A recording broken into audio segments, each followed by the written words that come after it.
E aí, pessoal, tudo bem? Que bom que a gente tem mais uma oportunidade para falar sobre a palavra de Deus. E a gente tem falado sobre as lutas e vitórias do povo de Israel.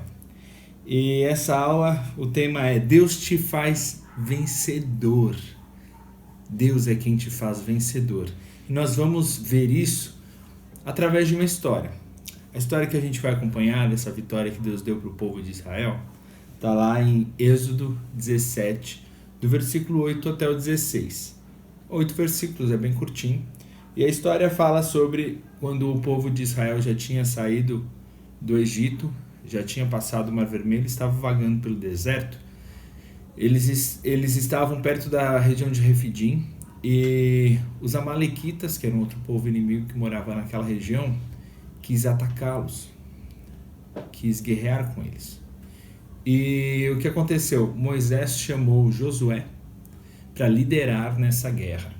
Enquanto Josué ia liderar nessa guerra e convocar os homens mais valentes e corajosos do povo de Israel, Moisés ia se retirar para orar. E foi isso. No dia seguinte de manhã, Josué foi com esses homens valentes para guerrear contra os amalequitas.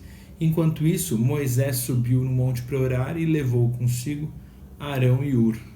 Então ele estava lá orando e abençoando o povo desde cedinho. Logo cedo pela manhã ele estava abençoando e orando por aqueles homens que estavam batalhando nessa guerra.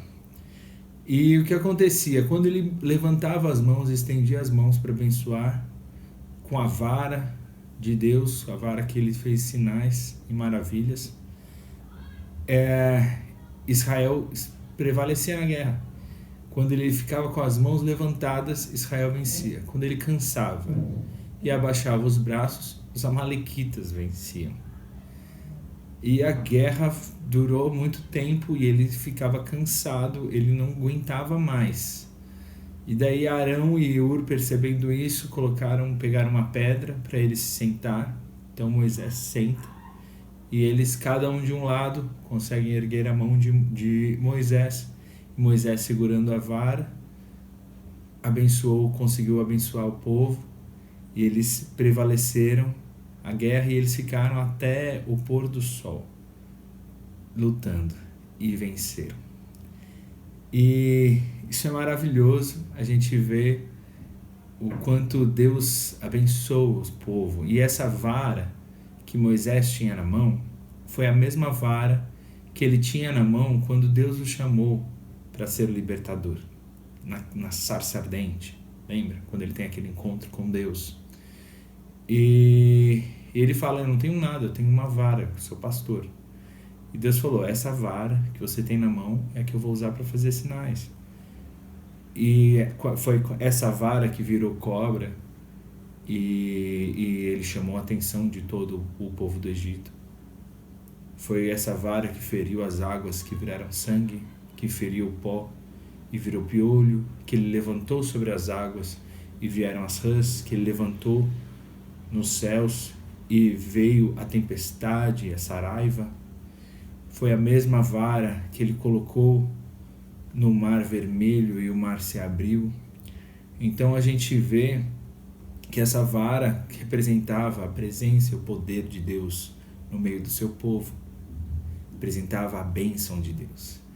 E a gente tem que sempre lembrar que Deus deu uma promessa para esse povo de Israel. Deus deu uma promessa que eles seriam vencedores, que eles seriam vitoriosos e nenhum povo poderia prevalecer para eles naquela região que já era a região que eles conquistariam, né? A região que Deus tinha prometido para Abraão.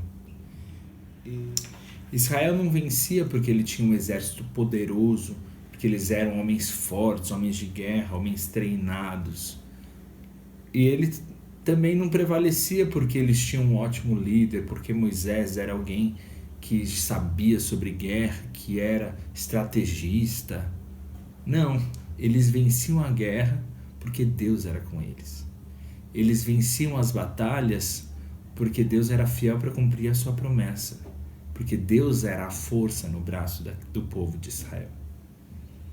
Era Deus quem dava a estratégia de guerra, era Deus quem abençoava o povo.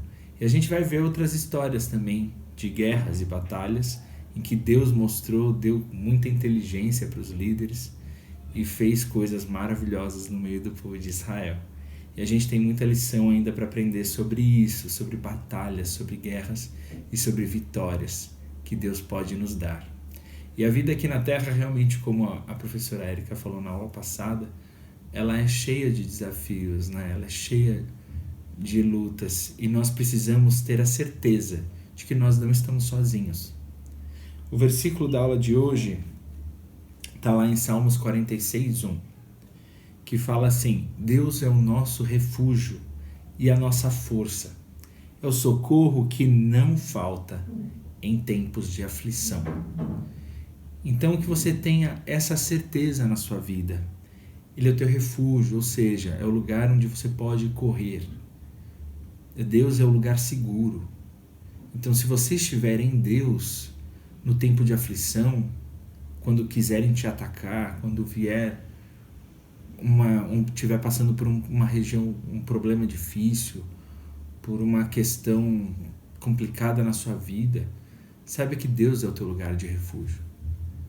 A presença de Deus é o teu lugar seguro. E que você possa sempre correr para Ele. E se você estiver se sentindo fraco, tenha certeza de que Deus é a tua força. É Deus quem vai te capacitar para vencer essa dificuldade. Até porque muitas vezes Ele vai falar: fica tranquilo, eu que estou batalhando por você. Então Deus é com a gente. E Ele é esse socorro que não falta. Então você pode confiar que o socorro de Deus virá para a sua vida. Ele é um Deus bem presente. Ele é o Emanuel, o Deus conosco. Ele habita em você, Ele está sempre ao seu lado, Ele nunca vai te deixar só. Tá? Tenha essa certeza no seu coração. Todas as batalhas que você vai enfrentar na sua vida, o que você enfrenta hoje, você não luta sozinho. Confie em Deus. Coloque todas as coisas diante do Senhor e Ele vai te abençoar. Vai te dar a vitória. Às vezes a gente enxerga a vitória de formas diferentes. Muitas vezes o que a gente vê como uma derrota, na verdade não é. Lá na frente Deus vai mostrar que aquilo lá era o melhor para a sua vida. Às vezes Deus diz não.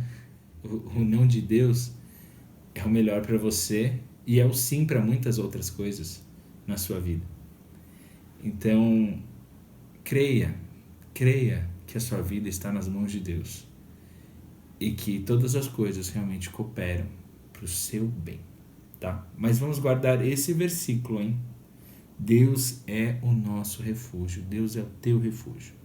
Ele é a tua força e Ele é o socorro que não falta nos tempos de aflição, tá bom? Que você guarde essa verdade no seu coração, isso te dê cada vez mais ânimo de se enxergar como um vencedor, porque é isso que Deus quer te fazer, com que você se veja como alguém vitorioso, tá bom? Deus abençoe a sua semana. Tchau.